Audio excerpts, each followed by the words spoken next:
age 7, I lost most of my vision. I had this genetic disease called macular degeneration and corneal dystrophy. Growing up, when I lost my vision, it was a huge adjustment because one day I was able to see fully. I was able to, go out with my friends biking. I was able to read my homework and the blackboard really easily. But then the next day, everything became much more difficult. Both my parents are distant cousins, so that played a role of why I received macular degeneration and corneal dystrophy. My parents are both from Lebanon, and in the Middle East, or a lot of actually developing countries, there is that, it's okay for cousins to get married. Marrying within the family and making sure to keep your wealth within the family, that's when marriage between cousins is encouraged. Messages. Mail. 5005.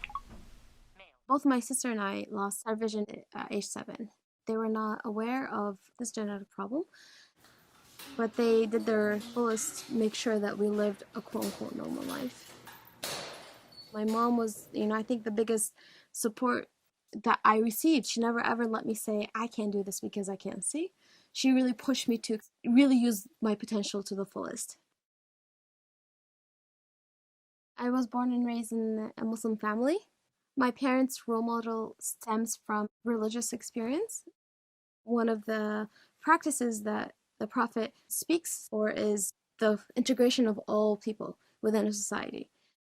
There's even like a verse in the Quran talking about someone who's blind and how creating empathy within a community and understanding what people go through, whether you're blind or have another struggle, is very important to understand that.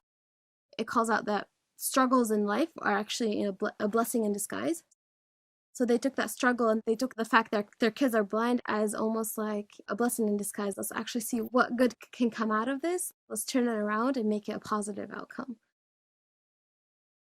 I used to visit Lebanon every summer, and I used to see the vast difference between parents accepting and supporting their kids who have a disability versus parents who kind of are ashamed or overprotective in some ways and, keep their kids at home or don't let their kids go to school. And I started realizing this difference as I, grew older, and I realized how lucky I was actually to be where I am.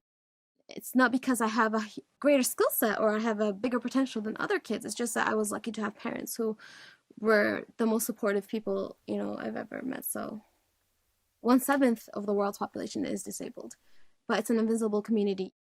Every person in your society should have the right to be integrated and should have the infrastructure to be integrated. There is that huge potential that's being lost, and it's very needed. There needs to be something done about that. So when I was a sophomore in college in 2009, I had the opportunity to do a program during the summer that dealt with blind kids and the integration of them into their society in Lebanon. I received a grant from the Clinton Foundation for my nonprofit organization, Empowerment Through Integration. The camp is called Camp Rafiki, which in Arabic, Rafiki means my friend.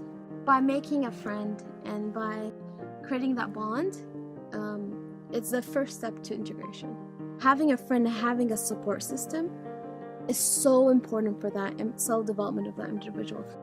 There's a huge emotional aspect behind it that people forget. There's the frustration, the lack of confidence. I go through a lot of self-doubt a lot of the time. But having a friend and having a friend that believes in you is very important. So we wanted to emphasize that. And it's not just for the blind kids, it's also for sighted kids. Both blind and sighted kids learned how to use a cane. The blind kids are able to learn that actually I can integrate. I can actually be working with my sighted peers, and my sighted peers see me part of the society. And they're empowered, they become more confident, they start dreaming, they start hoping about how their life should turn out. So we actually went to villages across Lebanon and spoke to the local mayors there, and we advertised our programs. I ended up knocking on a lot of doors, especially families who had blind kids, and at times it worked out and it was successful, and at times it doesn't. And my plan is to keep on, after we build that credibility and after we kind of, run this many years, I'm still going to knock on those doors of parents that did not welcome the idea, because at the end, maybe if they feel more safe and they see this as a successful program and stuff, they'll send their kids. Yeah, so in my work, I think we are facing kind of the mindset issue. So we work with Lebanon, and we're trying to integrate the marginalized disabled population. And the problem is when you come up to the government officials and we want to tell them that let's work on policies to integrate them, they come back and then say, well, it's not our priority. When you integrate a blind youth into society, a blind youth really starts believing that I have the right to dictate how my life turns out. I have the right to be part of the society. I have the right to go to school. I have the right to do X, Y, and Z. I have the right to go to work. I have the right to say what my life should turn out to be, not someone else.